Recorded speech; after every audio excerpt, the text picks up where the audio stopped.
Traffic police की जानिब से school वैन जांच मुहिम जारी है।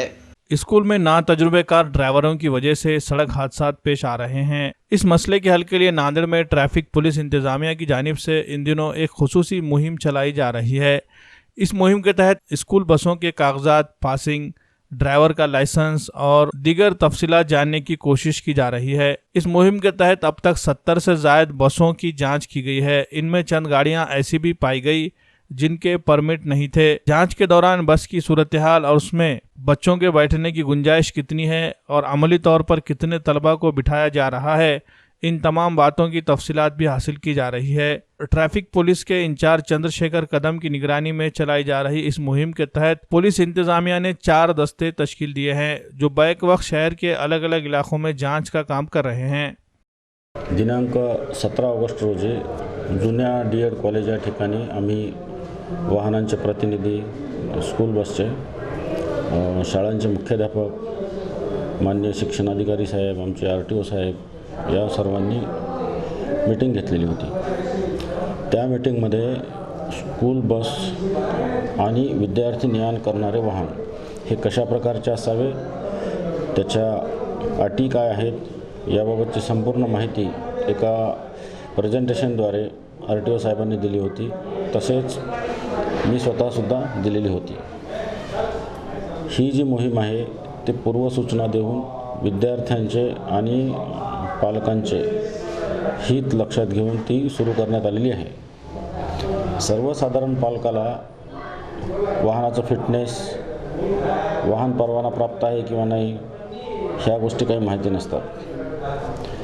तर त्या अनुषंगाने मी शाळेचे मुख्याध्यापक आणि संबंधितांना सूचना दिल्या होत्या की विद्यार्थी ने-आण करणारे वाहन हे परवाना प्राप्त वाहन असावे। म्हणजे ते पिवळं व्हेकल, त्याची कमीत कमी शब्दात नागरिकांना सांगायचं म्हणजे त्याला पिवळी नंबर प्लेट असते, असं वाहन हे परवाना प्राप्त वाहन असते। ज्याची पांढरी नंबर प्लेट आहे, पांढऱ्यावर काळा नंबर लिहिला आहे, ते परवाना प्राप्त वाहन नसते।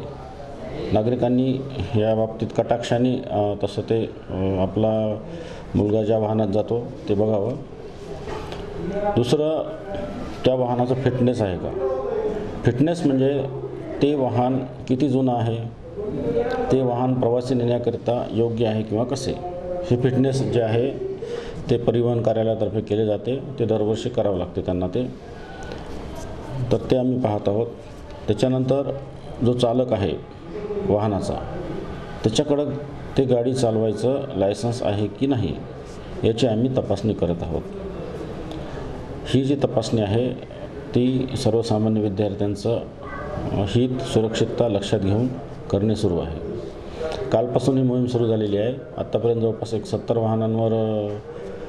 70 वाहनांची चेकिंग झालेली आहे। यामध्ये काही प्रवासी वाहतुकीचा परवाना नसलेले वाहनसुद्धा आढळून आलेले आहेत। त्यांच्यावर मोटर वाहन कायद्यानुसार कारवाई सुरू आहे। या सर्व एकत्रित वाहन तपासणीचा अहवाल माननीय पोलीस अधीक्षक साहेबांच्या मार्फतीने जिल्हाधिकारी साहेबांना पाठवण्यात येणार आहे। मोहिमेचं वेळेचं असं आहे की ती जी शाळा आहे ती शाळा सुटल्यानंतर आम्ही मोहीम घेतो आहे। शाळेत जाण्यासाठी जेव्हा शाळा सुरू होण्याची वेळ असते तेव्हा ती विद्यार्थ्यांची खूप गडबड असते, त्यामुळे शाळा सुटल्यानंतरची वेळ आम्ही निश्चित केलेली आहे।